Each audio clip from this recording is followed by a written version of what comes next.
नमस्कार, live India में आपका स्वागत है। मैं अनिल सम्राट। जम्मू कश्मीर के डोडा में बर्फबारी हो रही है, वहीं गंडोह में भी बर्फ हटाने का काम चल रहा है, वहां भी बर्फबारी हो रही है।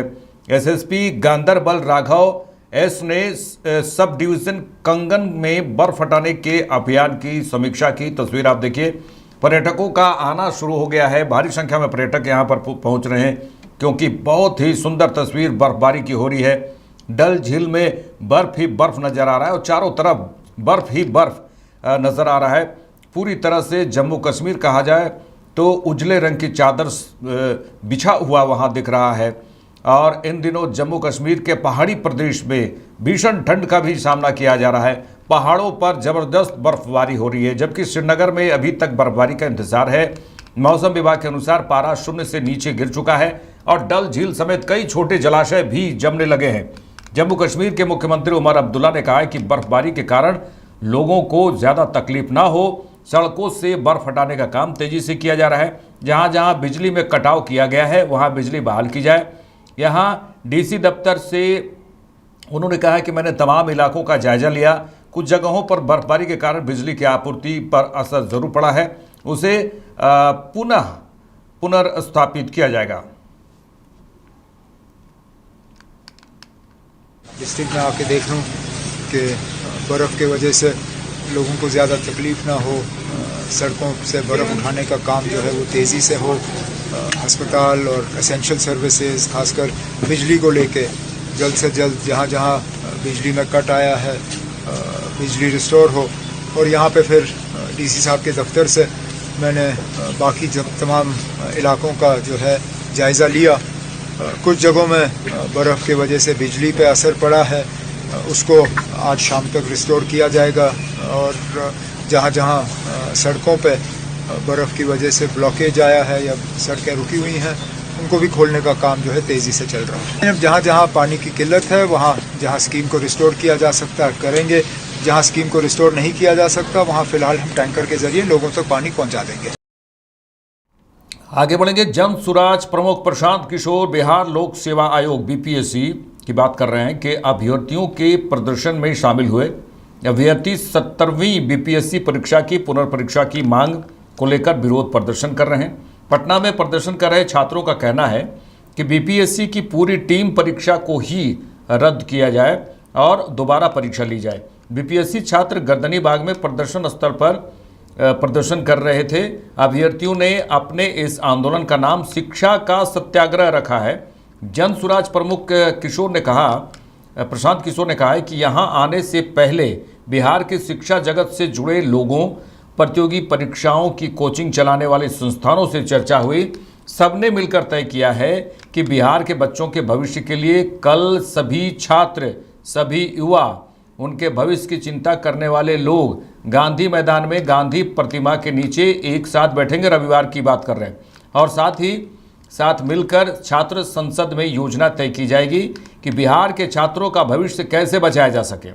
ये पूरा आंदोलन, उन्होंने कहा कि ये पूरा आंदोलन छात्रों का है, इसका नेतृत्व छात्रों का ही होगा। बिहार लोकतंत्र की जननी है, कोई नीतीश कुमार, कोई नेता इसे लाठी तंत्र नहीं बना सकते। बैठे हुए छात्रों का नेतृत्व कर रहे रहमांशु जी ने जितनी बात कही है उस बात में अपनी सहमति जताता हूं। यहाँ आने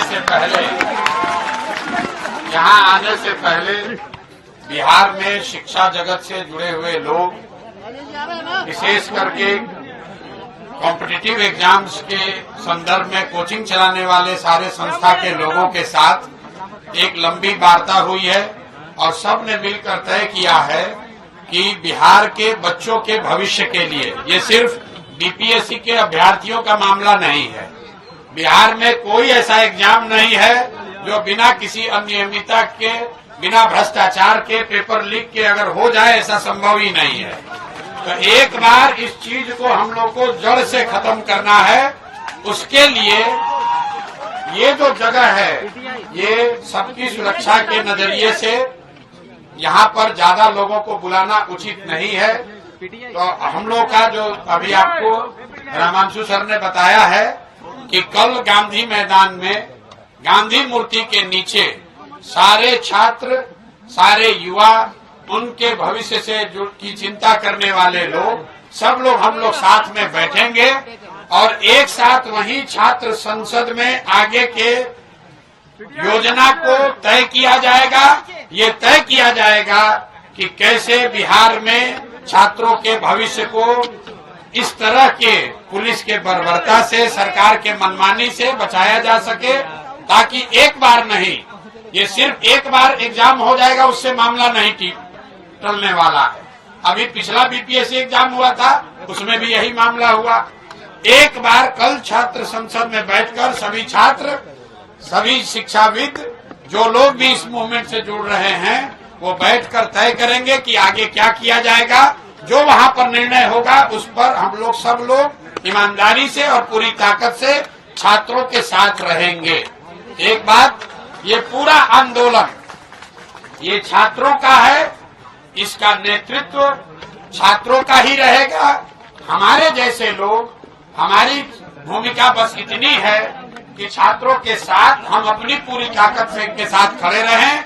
अगर पुलिस प्रशासन या कोर्ट के माध्यम से या डंडे के बल पर छात्रों को डराने का, धमकाने का कोई प्रयास करेगा, तो हम लोग जन स्वराज की ओर से और बिहार के नागरिक युवा होने के नाते अपनी पूरी ताकत के साथ उन छात्रों के साथ हम लोग खड़े रहेंगे।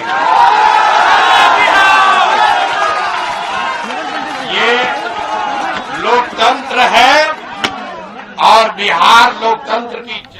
चलिए आगे बढ़ेंगे। कांग्रेस नेता और नई दिल्ली विधानसभा पार्टी से पार्टी उम्मीदवार संदीप दीक्षित ने आप के राष्ट्रीय संयोजक अरविंद केजरीवाल के बयान पर कहा है, पलटवार किया है। उन्होंने कहा है कि अरविंद केजरीवाल तो पिछले 10 साल से 50 बातें कर चुके हैं, लेकिन उन्होंने आज तक एक भी सबूत नहीं दिया। ये वही अरविंद केजरीवाल हैं जिन्होंने जब इंडिया अगेंस्ट करप्शन आंदोलन किया था तो बीजेपी और आरएसएस की मदद ली थी। क्या आज तक आपने कभी सुना है कि इस आप पार्टी ने बीजेपी के वोट काटे हों? ये पार्टी केवल उन्हीं राज्यों में क्यों जाती है जहां कांग्रेस 1 या 2 नंबर की पार्टी हो? ये कंप्लेन करने भेजती है तो संदीप दीक्षित जी को भेज देती है उनको। साहब वो कुछ भी कहें, उनके कहने में क्या जाता है। वो तो पिछले 10 साल से 50 चीज कह रहे हैं, आज तक एक सबूत दे पाए हैं। ये एक ऐसा अकेला मुख्यमंत्री है जो ये भी नहीं जान पाता है कि कब वो बिल्कुल सीधे सीधे झूठ बोल रहा है। और ये तो वही केजरीवाल है ना जिन्होंने, आपको याद होगा 2011, 12, 13 में जब इंडिया अगेंस्ट करप्शन किया था तो आरएसएस की मदद ली थी, बीजेपी की मदद ली थी। खुद कहते थे कि उसमें संघ के लोगों ने खाना परोसा था। सबसे ज्यादा जाके अरुण जेटली जी और सुषमा जी के साथ बैठ के बात करते थे। यही वो पार्टी है जिन्होंने 2015 के चुनाव में कहा था कि ऊपर मोदी नीचे केजरीवाल। तो ये किसी को भारतीय जनता पार्टी के बारे में क्या सवाल उठाएंगे? ये वही पार्टी है जिसने पूरी मेहनत की कि उत्तराखंड में कांग्रेस हारे और बीजेपी जीते। ये वही पार्टी है जो हमारे वोट काटने गोवा चले गए कि बीजेपी जीत जाए। ये वही पार्टी है जिसने 5 ऐसी सीटों पे पूरी मेहनत करके हमको हरियाणा में हराया और बीजेपी को जिताया। ये वही पार्टी है जो जहां जाती है वो इसीलिए जाती है कि कांग्रेस का वोट काटे। कभी तक, आज तक आपने कभी सुना है कि इसने बीजेपी के वोट काटे हो, बीजेपी की आलोचना की हो? और ये उन्हीं राज्यों में क्यों जाते हैं जहां कांग्रेस नंबर 1 या नंबर 2 की पार्टी है? कभी इसने किसी और स्टेट में तो नहीं गए। आपने कभी ममता के राज्य में तो जाके चुनाव नहीं लड़े, आपने कभी डीएमके के यहां चुनाव नहीं लड़े, आपने कभी उड़ीसा में जाके चुनाव नहीं लड़े। तो जो पार्टी एक से नंबर बी टीम भी मानो, समझो एक बिल्कुल बगल बच्चा है भारतीय जनता पार्टी की, वो किसी पे क्या उंगली उठाएगी? उत्तराखंड की बात करें तो चमोली डीएम संदीप तिवारी ने कहा है कि चमोली में 2 दिनों से बर्फबारी और बारिश हो रही है। 6 ब्लॉकों के 65 गांव प्रभावित हुए हैं। कुछ जगहों पर सड़कें बंद होने की सूचना है, जिन्हें सीमा सड़क संगठन द्वारा खोला जा रहा है। सड़कें खोलने की प्रक्रिया चल रही है। 2 दिन से चमोली जिले में बर्फबारी हो रही है और बारिश भी पड़ रही है। तो 6 ब्लॉक्स के 65 गांव हमारे प्रभावित हुए हैं और अभी हमारे पास नीति और माणा घाटी के सड़क बंद होने की सूचना प्राप्त है, जिन्हें बीआरओ ओपन कर रहा है।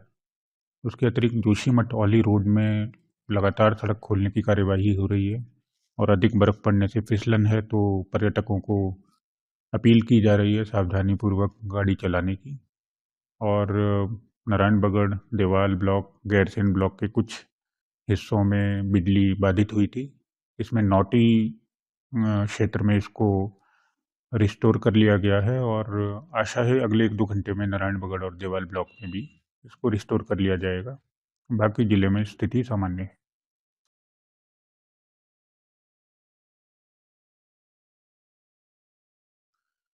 दो दिन से चमोली जिले में बर्फबारी हो रही है और बारिश भी पड़ रही है। तो 6 आगे बढ़ेंगे। बिहार में पूर्ण शराबबंदी के बाद भी शराब का खेप आना नहीं रुक रहा है और नए साल के जश्न को लेकर शराब कारोबारी शराब की खेप मंगाने में लगातार जुटे हुए हैं, जिसे पुलिस शराब कारोबारी के मंसूबे पर पानी फेरती हुई दिख रही है। ताजा मामला मुजफ्फरपुर जिले के कांटी थाना क्षेत्र से आया है, जहां कांटी थाना क्षेत्र की पुलिस सूचना के आधार पर थाना क्षेत्र के कुशी के समीप शराब से लोड ट्रक का पीछा कर घेराबंदी करने के बाद उसे पकड़ लिया गया। ट्रक को पकड़ा गया है। 18 चक्के वाली ट्रक के ऊपर चोकर का बोरा रखा हुआ था और नीचे शराब के कार्टून छिपाई गई थी, जबकि पुलिस का पीछा करते देख चालक ट्रक छोड़कर फरार हो गया। पुलिस ने शराब लदे ट्रक को जब्त करके थाना लाई। जब ट्रक की जांच की गई तो करीब 634 कार्टन शराब को बरामद किया गया है, जिसकी कीमत करीब 60 लाख से ऊपर बताई जा रही है।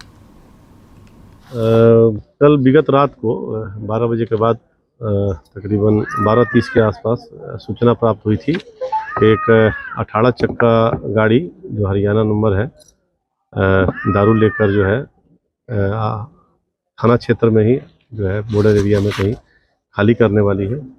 जिस प्राप्त सूचना पे मेरे द्वारा जो है टीम का गठन किया गया, जिसमें हमारे पुवनी जयप्रकाश गुप्ता और PSI शिवशंकर अपने थाना पर उपलब्ध बल के साथ सूचना का सत्यापन आवश्यक कार्रवाई हेतु प्रस्थान किए थे कि किशुनगर बॉर्डर के पास जो है गाड़ी को देखा गया, जिसका पीछा किया गया। गाड़ी काफ़ी प्रयास किया गया कि भगाने का, लेकिन उपलब्ध बल के सहयोग से जो है उसको उसके गंतव्य के स्थल पे जो है पकड़ लिया गया, किशुनगर बॉर्डर पे, जहाँ जांच पड़ताल के क्रम में उसमें विदेशी शराब पाया गया। तत्पश्चात जो है कार्रवाई करते हुए कुल जो है 631 कार्टून विदेशी शराब को बरामद किया गया है और 5606.25 लीटर गणना करने पर पाया गया है कि 5606.25 लीटर जो है विदेशी शराब है। जो वाहन पकड़ा गया है, वाहन का संख्या है जो हरियाणा नंबर है HR 63D 7801 और इसमें यही प्रतीत हो रहा है कि नए साल के मौके पर एक खेप को लाया गया था ताकि जो है नए साल पर इसका जो है वितरण और बिक्री किया जा सके। पंचतत्व में विलीन हो गए पूर्व प्रधानमंत्री डॉक्टर मनमोहन सिंह। पूर्व प्रधानमंत्री डॉक्टर मनमोहन सिंह का अंतिम संस्कार पूरे सम्मान के साथ में राजकीय सम्मान के साथ दिल्ली के निगम बोधघाट पर किया गया। इस दौरान राष्ट्रपति द्रौपदी मुर्मू, उपराष्ट्रपति जगदीप धनखड़, प्रधानमंत्री नरेंद्र मोदी, भूटान के राजा जिग्मे खेसर नामग्याल वांगचुक, रक्षा मंत्री राजनाथ सिंह, केंद्रीय गृह मंत्री अमित शाह, सोनिया गांधी, कांग्रेस अध्यक्ष मल्लिकार्जुन खड़गे, कांग्रेस सांसद राहुल गांधी, सांसद प्रियंका गांधी समेत तमाम केंद्रीय मंत्री, कई राज्यों के मुख्यमंत्री, कांग्रेस नेता, सेना के जवान और परिवार के सदस्य समेत कई गणमान्य लोग मौजूद रहे।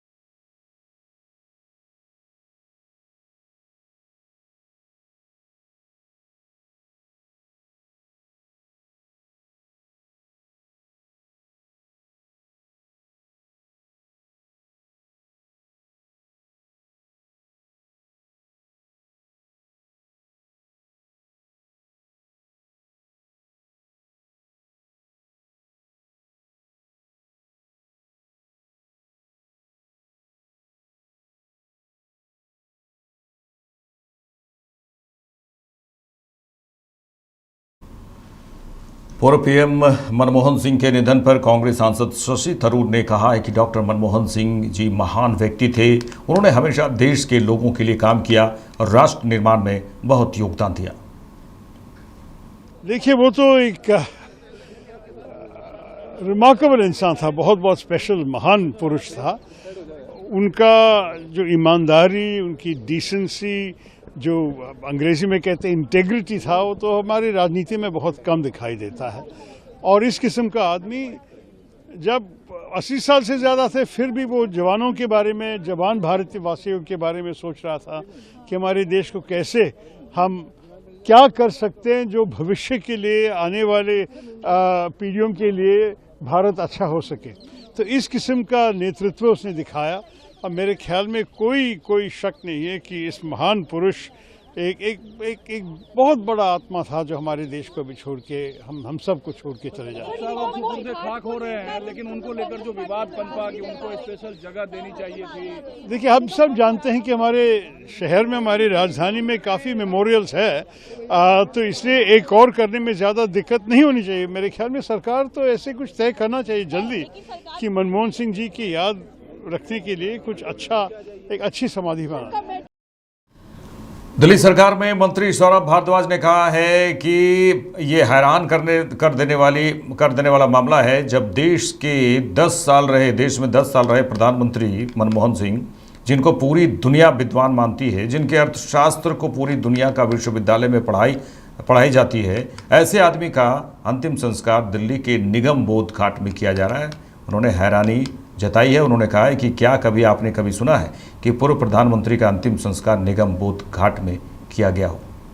देखिए, मैं तो आज अखबार पढ़ के हैरान हो गया, मैं स्तब्ध रह गया है देख के कि देश के 10 साल रहे प्रधानमंत्री, जिनको पूरी दुनिया विद्वान मानती है, जिनके इकोनॉमिक्स पूरी दुनिया के बड़े बड़े विश्वविद्यालयों में पढ़ाई जाती है, ऐसे आदमी का दाह संस्कार आज दिल्ली के निगम बोध घाट में किया जा रहा है। क्या कभी आपने सुना है कि एक पूर्व प्रधानमंत्री का दाह संस्कार निगम बोध घाट में किया जा रहा है? ये तो बहुत शर्म की बात है। और पूरे सिख समुदाय के लिए, पूरे हिंदुस्तान के लिए और दुनिया भर में डॉक्टर मनमोहन सिंह को चाहने वाले लोगों के लिए ये बहुत दुखद बात है कि केंद्र सरकार आज राजनीति में इस तरीके से निम्न स्तर पे आ गई है कि एक पूर्व प्रधानमंत्री को 1000 गज जमीन नहीं दे पाई जहां पे उनका दाह संस्कार हो जाए। क्या मतलब है उस मेमोरियल का? अगर आप उनका दाह संस्कार जो है निगम बोध घाट पे करेंगे, क्या ऐसा और किसी के बारे में सोचा जा सकता था? क्या किसी और के बारे में ऐसा किया जा सकता था? ये बहुत शर्म की बात है। मुझे लगता है पूरा देश जो है इससे बहुत ज्यादा जो है आहत है। पूर्व प्रधानमंत्री मनमोहन सिंह के निधन पर हिमाचल प्रदेश के मुख्यमंत्री सुखविंदर सिंह सुक्खू ने कहा है कि उन्होंने 1 दशक तक देश की सेवा की।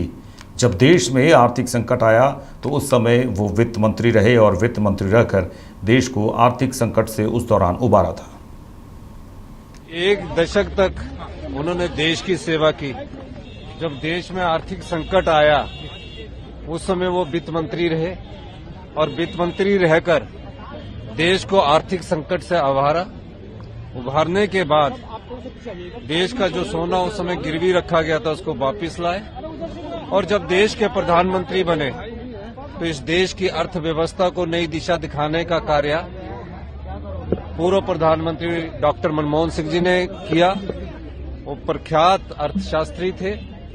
किस प्रकार की योजनाएं वो 140 करोड़ देशवासियों के लिए लेकर आए। मनरेगा उसका जीता जागता उदाहरण है। कोरोना काल में अगर मनरेगा ना होता तो देश में किस प्रकार से ग्रामीण में रोजगार की कमी रहती। मेरा मानना है कि उन्होंने राइट टू एजुकेशन दिया, राइट टू फूड दिया और राइट टू एम्प्लॉयमेंट दिया।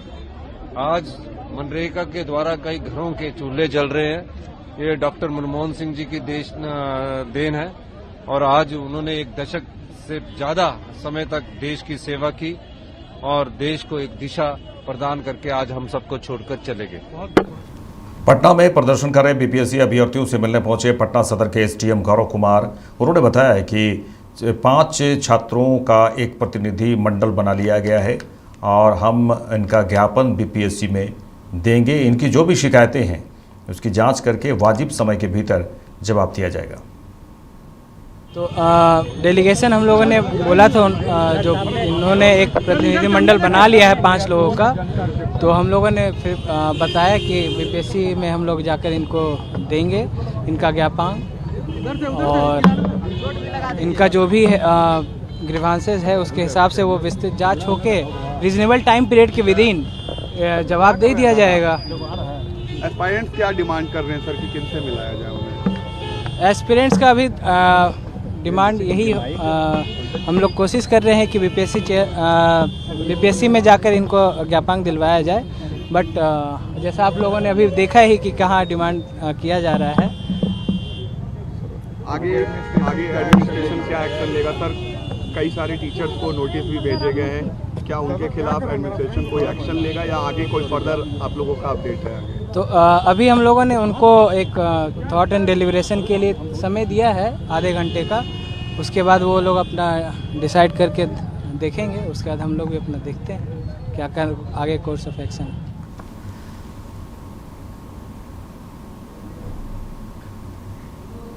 आरजेडी सांसद मनोज झा ने कहा है कि हमारे पास साक्ष्य हैं तो बीपीएससी के पास भी साक्ष्य होंगे। कोई भी छात्र तोड़फोड़ नहीं कर रहा था, आप उन पर किस तरह लाठियां बरसा रहे हैं, हमें कष्ट होता है। उन्होंने कहा कि हमें कष्ट होता है कि नीतीश जी की राजनीति को क्या हो गया है। ये बात कहने में पीड़ा होती है क्योंकि हमारे साथ भी उन्होंने काम किया, लेकिन पीड़ा अपनी जगह, सच तो यही है।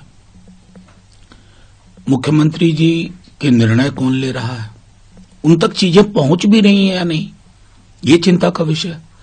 मैंने पहले भी कहा था कि ये बच्चे अभ्यर्थी चांद का टुकड़ा आपसे नहीं मांग रहे। हमारे पास साक्ष्य हैं तो बीपीएससी के पास भी होंगे कि 45-50 मिनट विलंब से आपने क्वेश्चन पेपर दिया और वक्त पे, बिल्कुल वक्त पे ले लिया। इसे क्या माना जाए? ये उनके भविष्य के साथ खिलवाड़ नहीं है। उसके बाद आप विजुअल्स देखिए, कोई भी स्टूडेंट वैंडलिज्म नहीं कर रहा था। आप किस तरह लाठियां बरसा रहे थे, मतलब पूरा का पूरा पुलिस स्टेट। जब सेवानिवृत्त अधिकारी चलाएंगे और पूरी तरह, मैं ईमानदारी से कहूं, बीजेपी ने उस अधिकारी के माध्यम से कंट्रोल कर लिया, तो कष्ट भी होता है कि नीतीश जी के राजनीति को हो क्या गया। इसको छोड़िए, गांधी के भजन पे हो गया बिहार में, जिसको सुन के हम आप सब बड़े हुए हैं, ईश्वर अल्लाह तेरो नाम, उस पे बवाल हो गया, गायिका को माफी मंगवा ली। ये सम टोटल क्या बताता है? There is no government, at least Nitish ji की सरकार तो है नहीं। और इसलिए तेजस्वी जी ने बार बार कहा है कि ये बच्चों का, ये अभ्यर्थियों का आंदोलन है, ये राजद का आंदोलन नहीं है, लेकिन उनको नैतिक समर्थन है। और वो नैतिक समर्थन इस बात के लिए है कि पूरा का पूरा सिस्टम रिग्ड है, उसको रिस्टोर करना। आप लोग और छात्र कह रहे हैं हमको कैंसिल कीजिए, बिल्कुल, लेकिन बीपीएससी का ने साफ साफ कल कह दिया है कि हम कोई कैंसिल नहीं कर रहे हैं, मेंस का परीक्षा लेने जा रहे हैं। नहीं, मैं आपको एक बात कहूं, जब ये हठधर्मिता आती है ना, तो अंतिम समय आ जाता है। एक परीक्षा ले पाए हो तुम बिना रिगिंग के, बिना माल प्रैक्टिस के। उसी दिन डीएम भी बता रहे थे एक पैकेट में इतना होना चाहिए था, इतना कम था, अफरा तफरी मची। ये क्या इंगित करता है? शर्म आनी चाहिए जो लोग बैठे हुए। मेरे साथ इस बुलेटिन में इतना ही। देश दुनिया के तमाम खबरों के लिए देखते रहिए लाइव इंडिया। नमस्कार।